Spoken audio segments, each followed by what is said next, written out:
Good evening, ladies and gentlemen, and you're going to get a second Vinny's take tonight. I was just on Facebook. That was my first mistake, going on social media. And I saw a meme, an old meme, it's about 3 years old, posted about the accurate number of championships in the NFL. As most NFL fans know, the Pittsburgh Steelers and the New England Patriots have 6 Super Bowl rings, and they, of course, want to tell you about it every chance they get. And I respect that, don't get me wrong. In 54 years... This will be the 54th Super Bowl.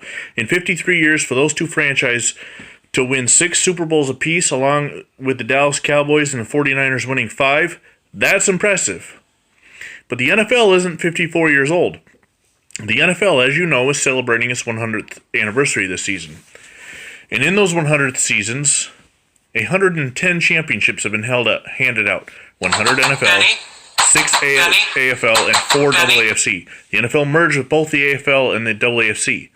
And yes, I know there were 4 other AFL championships handed out during the Super Bowl era, but you only count the Super Bowls in those ones. Anyway, I digress. The true, accurate number of championships is 13, and that's the Green Bay Packers. Now, me as a Buffalo Bills fan, definitely want to point out that the Bills have two AFL championships. Because we may be 0-4 in Super Bowls, but we have 2, 1964 and 65. But that's off the point. The Green Bay Packers are the true kings of the NFL with 13 NFL championships. And as a Red Sox fan, some of you have seen that if we have to sit here and listen to Yankee fans to say 27 rings every other minute, then the NFL fans have to understand that the NFL is older than the Super Bowl. And yes, I know the Packers may have won championships when there were only 12 teams.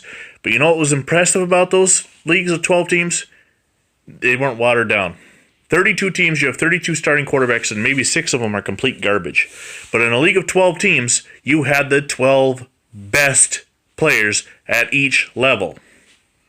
Quarterback, running back, the 12 best coaches. Now, we can get into semantics about race relations and all that in another video, but at least at the time, those who were eligible to play in the NFL, you have the 12 best, and the Packers won those championships. So, yes, it's impressive, Patriots fans. You have 6 rings. You have 2 out of the last 3. You might get a chance to go to a 4th Super Bowl in a row. But don't be too cocky. Remember, the Green Bay Packers also beat you in a Super Bowl for one of their 13 rings. So until next time, I'm Vinny Vincent. God bless America.